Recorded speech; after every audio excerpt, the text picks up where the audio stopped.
বৈষম্য বিরোধী ছাত্র আন্দোলন করেছিলাম, কিন্তু এরপরে সবাই স্বাধীন হয়েছে, কিন্তু আমরা এখনো পরাধীন।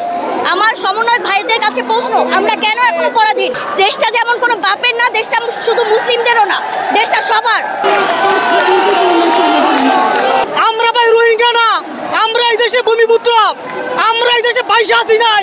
সরকারের কাছে আমরা এই আবেদন, যদি এই আমাদের দাবি না মানা হয়, আরো বৃহত্তর আন্দোলন সারা দেশে গড়ে তুলব। এইটা আমাদের প্রাণের দাবি। আমাদের হিন্দু সংখ্যালঘুদের সুরক্ষা আইন যেটা, ওই আইনটা আমাদের বাস্তবায়ন করতে হবে। ভারত তোমার মামার বাড়ি, বাংলাদেশে চলে যাও, এটা বলা যাবে না। এটা আমার জন্মভূমি মাটি। হিন্দু মুসলিম খ্রিস্টান বৌদ্ধ সবার সমান অধিকার। আমরা হিন্দু হয়েছি কোনো অপরাধ? এখানে আওয়ামী লীগ বিএনপি জামায়াত শিবির কত কিছু থাকতে পারে, আমরা তো সংখ্যালঘু কেন নির্যাতন হই? আমরা সবাই বাঙালি, আমরা থাকবো ধর্ম নিরপেক্ষ।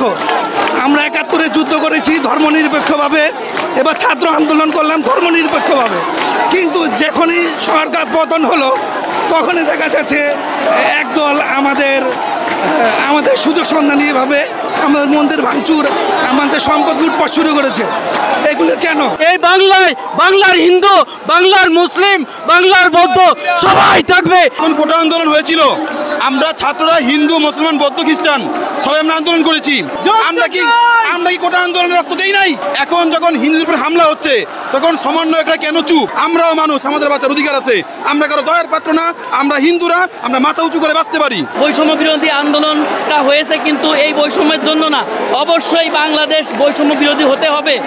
ওয়ালটন এসিতে ইনস্টলেশন একদম ফ্রি। আমরা হিন্দু বৌদ্ধ খ্রিস্টান মুসলমান সবাই আমরা একসাথে বসবাস করব এবং এখানে কেউ কোনো অন্যায় করতে পারবে না। সন্ত্রাসীদের কালো হাত ভেঙে দিতেই হবে। আমাদের দাবি যেন জ্বালাপোড়া না হয়, হিন্দুদের উপর যেন কোনো নির্যাতন না হয়। হিন্দুদের ওপর প্রত্যেকটা অকেশনেই কেন আক্রমণ হয়? নির্বাচন হলে হিন্দুদের ওপর আক্রমণ হয়, কেউ কিছু বললে হিন্দুদের ওপর আক্রমণ হয়, যে পক্ষ জিতে ওই পক্ষ আক্রমণ করে, যে পক্ষ হারে ওই পক্ষ আক্রমণ করে। এই বৈষম্যগুলো কেন হয় আমাদের সাথে?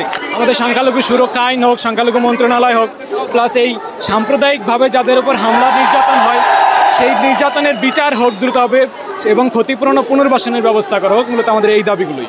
সরকার পরিবর্তন হইলেই, যে কোনো সরকারই হোক, তখনই মনে করেন যে আমলাটা চলে। প্রত্যেকটা সরকারে এই এটা অবহেলা করে যায়। আমাদের একটাই দাবি, বাংলাদেশ একটা গণতান্ত্রিক দেশ, যেখানে ধর্মমত নির্বিশেষে সকল জনগণেরই বাঁচার অধিকার আছে।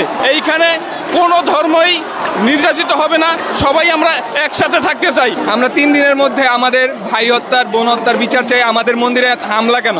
আমরা সুষ্ঠু বিচার চাই।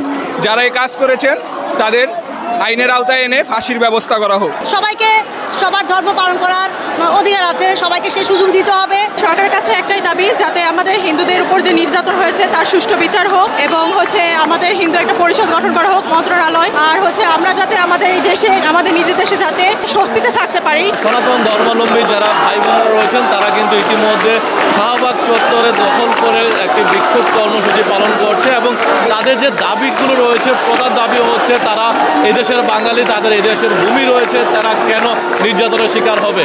অর্থাৎ একটি গণপ্রজাতন্ত্রী বাংলাদেশ সরকারের গণতান্ত্রিক দেশে সকলে সমান অধিকার পাবে। একই সঙ্গে তারা যে হামলার শিকার হয়েছে বিভিন্ন জায়গায়, বিভিন্ন ঢাকার বাইরে এবং ঢাকার আশেপাশে, সেই প্রত্যেকটি জায়গাতে তাদের যেন এই হামলার ক্ষতিগ্রস্তদের ক্ষতিপূরণের দাবি। তার পাশাপাশি হিন্দু আইন প্রণয়নের মাধ্যমে সংসদে পাশ করে তাদের জন্য এই নিরাপত্তা নিশ্চিত করা সহ বিভিন্ন ধরনের বেশ কয়েকটি দাবি উত্থাপন করেছেন এবং সেই দাবিগুলো অতি দ্রুত সময়ের মধ্যে তাদের বাস্তবায়ন করার জন্য সরকারের প্রতি আহ্বান জানিয়েছেন।